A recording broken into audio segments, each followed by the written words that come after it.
जम्मू कश्मीर और लद्दाख हाईकोर्ट ने 2016 में तवी नदी से खनन पर रोक लगाई थी और 2022 में संशोधित आदेश के तहत केवल सरकारी नियंत्रण में सख्त नियमों के साथ खनन की अनुमति दी गई। सवाल अब यह नहीं है कि खनन कानूनी था या गैर कानूनी। असली सवाल ये है कि अगर नदी के सीने पर चोट करना गलत है तो वो गलत सभी के लिए है।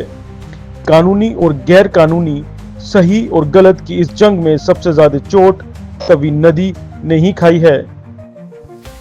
पूर्व एमएलसी विक्रमादित्य सिंह और विधायक युद्धवीर सेठी सहित कई नेताओं का कहना है कि तवी नदी में भारी खनन ने नदी की प्राकृतिक सुरक्षा को कमजोर कर दिया और इस वजह से बाढ़ का असर कई गुना बढ़ गया। गौरतलब है कि द अर्थ न्यूज ने 19 जुलाई 2024 को ही प्रशासन को चेतावनी दी थी कि इस तरह के खनन से तवी नदी और पुलों पर बाढ़ जैसा खतरा मंडरा रहा है।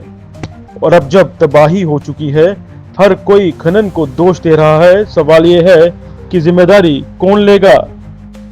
क्या ये खनन जम्मू स्मार्ट सिटी लिमिटेड जैसी सरकारी परियोजनाओं के नाम पर हो रहा था या रेत माफिया की शह पर? अगर नदी के सीने पर चोट करना ही विनाश की जड़ है तो फिर ये गलती चाहे जिसने भी की हो, प्रशासन, ठेकेदार या माफिया, जवाबदेही से बचा कौन सकता है? सरकार के ही मंत्री जावेद राणा ने भी माना कि बेहताशा खनन ने इस तबाही में बड़ा योगदान दिया है। माइनिंग जो हो रही है, दूसरे जो चीजें हो रही हैं, जिन चीजों पे आज हम नहीं जाना चाहेंगे, लेकिन ये 5 साल की तबाही का एक सबूत है जो हो रहा है इस वक्त। लेकिन अल्लाह करे हम इससे निकल जाएं और के लोगों के लिए एक परमानेंट सॉल्यूशन जो है हम इंशाल्लाह लाएंगे। अदालत के संशोधित आदेश के बावजूद अगर नदी छलनी हुई तो इसके लिए कौन खड़ा होगा और कहेगा कि हाँ ये गलत हुआ?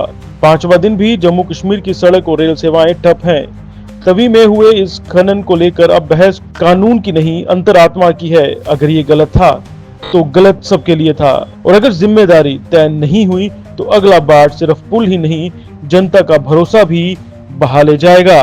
Bureau report, the earth news.